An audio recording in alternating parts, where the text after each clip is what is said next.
ಇದು ಲಿಂಗಾಯತ ಒಕ್ಕಲಿಗರು ನೋಡಲೇಬೇಕಾದಂತಹ ಸುದ್ದಿ. ಇದು ಸಿದ್ದರಾಮಯ್ಯ ಬೆಚ್ಚಿ ಬೀಳುವ ಮಹಾ ಸ್ಫೋಟಕ ಸುದ್ದಿ. ರಾಜ್ಯ ರಾಜಕೀಯದಲ್ಲಿ ಜಾತಿ ಮಹಾಕ್ರಾಂತಿ. ಸಿದ್ದರಾಮಯ್ಯ ವಿರುದ್ಧ ಒಟ್ಟಾದ ಮೇಲ್ವರ್ಗಗಳು. ರಾಜ್ಯ ರಾಜಕೀಯದಲ್ಲಿ ಮೇಲ್ವರ್ಗಗಳ ಖೇಲ್ ಶುರು.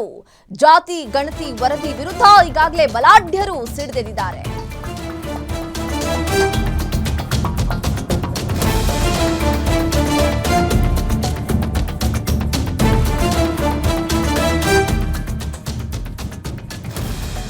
ಇದು ಲಿಂಗಾಯತ ಒಕ್ಕಲಿಗರು ನೋಡಲೇಬೇಕಾದಂತಹ ಸುದ್ದಿ. ಇದು ಸಿದ್ದರಾಮಯ್ಯ ಬೆಚ್ಚಿ ಬೀಳುವಂತಹ ಮಹಾ ಸ್ಫೋಟಕ ಸುದ್ದಿ. ಇದು ರಾಜ್ಯ ರಾಜಕೀಯದಲ್ಲಿ ಜಾತಿಯ ಮಹಾಕ್ರಾಂತಿ. ಸಿದ್ದರಾಮಯ್ಯ ವಿರುದ್ಧ ಈಗ ಮೇಲ್ವರ್ಗಗಳು ಒಟ್ಟಾಗಿದ್ದಾರೆ. ರಾಜ್ಯ ರಾಜಕೀಯದಲ್ಲಿ ಮೇಲ್ವರ್ಗಗಳ ಖೇಲ್ ಶುರುವಾದಂತೆ ಕಾಣಿಸ್ತಿದೆ. ಜಾತಿ ಗಣತಿ ವರದಿ ವಿರುದ್ಧ ಈಗ ಬಲಾಢ್ಯರು ಸಿಡಿದೆದ್ದಿದ್ದಾರೆ. ಸಿದ್ದರಾಮಯ್ಯ ವಿರುದ್ಧ ಒಕ್ಕಲಿಗ ಲಿಂಗಾಯತ ವಾರ್ ಶುರುವಾಗಿದೆ. ಒಕ್ಕಲಿಗ ಲಿಂಗಾಯತ ನಾಯಕರ ಬಿಗ್ ಮೀಟಿಂಗ್ ನಡೆದಿದೆ. ಶಾಮನೂರು ನಿವಾಸದಲ್ಲಿ ಮಹತ್ವದ ಸಭೆ ನಡೆದಿರುವಂತದ್ದು. ಪ್ರಬಲ ಸಮುದಾಯಗಳ ಒಗ್ಗಟ್ಟಿನಿಂದ ಈಗ ಭಾರಿ ಸಂಚಲನ ಉಂಟಾಗಿದೆ. ವರದಿ ಜಾರಿಗೆ ಲಿಂಗಾಯತ ಒಕ್ಕಲಿಗರು ಪ್ರಬಲವಾಗಿ ವಿರೋಧವನ್ನ ವ್ಯಕ್ತಪಡಿಸ್ತಾ ಇದ್ದಾರೆ. ಜಾತಿ ಗಣತಿ ವರದಿ ಜಾರಿಗೆ ಅವಕಾಶ ಕೊಡಬಾರದು. ಒಕ್ಕಲಿಗ ಲಿಂಗಾಯತ ನಾಯಕರ ಒಕ್ಕೊರಲಿನ ನಿರ್ಣಯ. ಜಾತಿ ಗಣತಿ ವರದಿಯಲ್ಲಿ ಹಿಂದುಳಿದ ಅಸ್ತ್ರ ಪ್ರಯೋಗ ಮಾಡಲಾಗ್ತಾ ಇದೆ. ವರದಿಯಲ್ಲಿ ಹಿಂದುಳಿದ ವರ್ಗಗಳಿಗೂ ಅನ್ಯಾಯ ಆಗ್ತಾ ಇದೆ. ಯಾವ ಸಮುದಾಯಕ್ಕೂ ಇದರಿಂದ ಲಾಭ ಇಲ್ಲ. ಅನ್ಯಾಯದ ವಿರುದ್ಧ ಒಗ್ಗಟ್ಟಿನಿಂದ ಹೋರಾಡಬೇಕು. ಸಭೆಯಲ್ಲಿ ಎರಡು ಸಮುದಾಯದ ನಾಯಕರು ಈಗ ಗಟ್ಟಿ ನಿರ್ಧಾರ ಮಾಡಿದಂತೆ ಕಾಣಿಸ್ತಾ ಇದೆ. ಏನು ಮೊನ್ನೆ ತಾನೇ ಶಾಮನೂರು ಶಿವಶಂಕರಪ್ಪ ಹೇಳಿದ್ರು, ಲಿಂಗಾಯತ ಮತ್ತು ಒಕ್ಕಲಿಗರ ಸಪೋರ್ಟ್ ಇಲ್ಲ ಅಂತಂದ್ರೆ ರಾಜ್ಯದಲ್ಲಿ ಏನು ರಾಜ್ಯಭಾರ ಮಾಡಕ್ಕಾಗುತ್ತಾ ಅಂತ ಹೇಳಿದ್ರು. ಈಗ ಅದರ ಬೆನ್ನಲ್ಲೇ ಇವತ್ತು ಅವರ ಮನೆಯಲ್ಲಿ ಒಂದು ಮಹತ್ವದ ಸಭೆ ನಡೆದಿರುವಂತದ್ದು ಸಾಕಷ್ಟು ಕುತೂಹಲ ಮೂಡಿಸಿದೆ.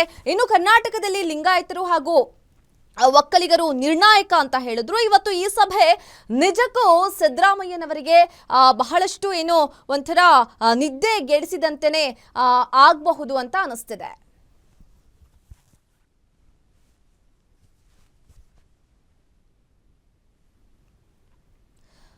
ಏನು ಮೊನ್ನೆ ತಾನೇ ಶಾಮನೂರು ಶಿವಶಂಕರಪ್ಪ ಹೇಳಿದಂಗೆ ಏನು ಲಿಂಗಾಯತ ಮತ್ತು ಒಕ್ಕಲಿಗರು ಸಪೋರ್ಟ್ ಇಲ್ಲ ಅಂತಂದ್ರೆ ನಾವು ರಾಜ್ಯದಲ್ಲಿ ಯಾವುದೇ ಕಾರಣಕ್ಕೂ ಯಾವುದೇ ರೀತಿಯಾದಂತಹ ರಾಜ್ಯಭಾರ ನಡೆಸಕ್ ಆಗೋದಿಲ್ಲ ಅಂತ ಹೇಳಿದ್ರು.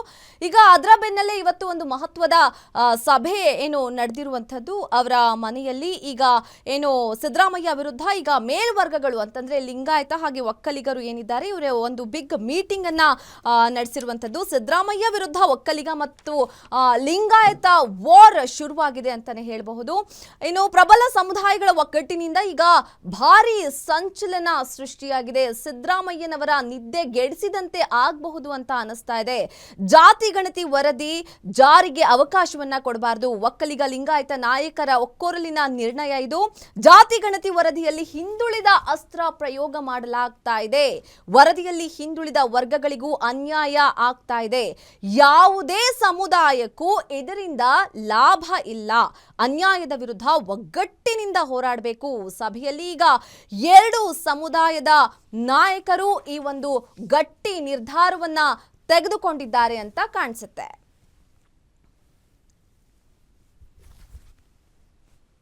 ಜಾತಿ ಗಣತಿ ಬಗ್ಗೆ ನಮ್ಮ ಸಂಖ್ಯೆಗೆ ಅನುಗುಣವಾಗಿ ನಮಗೆ ಮೀಸಲಾತಿ ಬೇಕು ಅನ್ನೋ ಬಗ್ಗೆ ಚರ್ಚೆ ಮಾಡಿದ್ವಿ.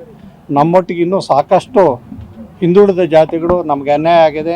ನಾವು ಪ್ರಬಲ ಜಾತಿಗಳೊಟ್ಟಿಗೆ ಪೈಪೋಟಿ ಮಾಡೋಕ್ಕಾಗಲ್ಲ. ನಮಗೆ ಪ್ರತ್ಯೇಕವಾದಂಥ ಇದು ಬೇಕು. ಬೇಕಾದರೆ ನೀವು ಇದುವರೆಗೂ ಆಯ್ಕೆ ಆಗಿರ್ತಕ್ಕಂಥ ಉದ್ಯೋಗಗಳಲ್ಲಿ ಮತ್ತೊಂದರಲ್ಲಿ ನೋಡಿ ಅಂತ ನಮಗೆಲ್ಲ ಹೇಳ್ತಾ ಇದ್ದಾರೆ. ಹಾಗಾಗಿ ನಾವು ಅದನ್ನು ತೀರ್ಮಾನಕ್ಕೆ ಯಾವುದೂ ಇಲ್ಲ. ಕೇವಲ ಸಾಹೇಬ್ರ ಜೊತೆ ಅನೌಪಚಾರಿಕವಾಗಿ ಚರ್ಚೆ ಮಾಡ್ಕೊಂಡು ಬಂದಿದ್ದೀವಿ. 5 ವರ್ಷದ ಹಿಂದೆ ಅಂಕಿ ಸಂಖ್ಯೆಗಳು ಇರೋದು ಈ ವರದಿನ ಒಪ್ಕೋತೀರಾ ಅಥವಾ ತಿರಸ್ಕಾರ ಇಲ್ಲ, ಇದನ್ನ ಒಪ್ಪಲಿಕ್ಕೆ ಸಾಧ್ಯವೇ ಇಲ್ಲ. ಇದು ಅಳಸೋಗಿರತಕ್ಕಂಥ ಅನ್ನ, ಅಳಸೋಗಿರೋದನ್ನ ಯಾರು ಊಟ ಮಾಡಲ್ಲ. ಜಾತಿ ಗಣತಿ ಬಗ್ಗೆ ನಮ್ಮ ಸಂಖ್ಯೆಗೆ ಅನುಗುಣವಾಗಿ ನಮಗೆ ಮೀಸಲಾತಿ ಬೇಕು ಅನ್ನೋ ಬಗ್ಗೆ ಚರ್ಚೆ ಮಾಡಿದ್ವಿ. ನಮ್ಮೊಟ್ಟಿಗೆ ಇನ್ನೂ ಸಾಕಷ್ಟು ಹಿಂದುಳಿದ ಜಾತಿಗಳು ನಮಗೆ ಅನ್ಯಾಯ ಆಗಿದೆ. ನಾವು ಪ್ರಬಲ ಜಾತಿಗಳೊಟ್ಟಿಗೆ ಪೈಪೋಟಿ ಮಾಡೋಕ್ಕಾಗಲ್ಲ.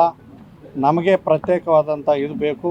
ಬೇಕಾದರೆ ನೀವು ಇದುವರೆಗೂ ಆಯ್ಕೆ ಆಗಿರ್ತಕ್ಕಂಥ ಉದ್ಯೋಗಗಳಲ್ಲಿ ಮತ್ತೊಂದರಲ್ಲಿ ನೋಡಿ ಅಂತ ನಮಗೆಲ್ಲ ಹೇಳ್ತಾ ಇದ್ದಾರೆ. ಹಾಗಾಗಿ ನಾವು ಅದನ್ನು ತೀರ್ಮಾನಕ್ಕೆ ಯಾವುದೂ ಇಲ್ಲ, ಕೇವಲ ಸಾಹೇಬ್ರ ಜೊತೆ ಅನೌಪಚಾರಿಕವಾಗಿ ಚರ್ಚೆ ಮಾಡ್ಕೊಂಡು 5 ಬಂದಿದ್ದೀವಿ. ವರ್ಷದ ಹಿಂದೆ ಅಂಕಿ ಸಂಖ್ಯೆಗಳು ಇರೋದು. ಈ ವರದಿನ ಒಪ್ಕೋತೀರಾ ಅಥವಾ ತಿರಸ್ಕಾರ ಇಲ್ಲ, ಮಾಡ್ತೀರಾ? ಇದನ್ನು ಒಪ್ಪಲಿಕ್ಕೆ ಸಾಧ್ಯವೇ ಇಲ್ಲ. ಇದು ಅಳಸೋಗಿರತಕ್ಕಂಥ ಹಣ್ಣನ್ನ, ಅಳಸೋಗಿರೋದನ್ನು ಯಾರು ಊಟ ಮಾಡಲ್ಲ.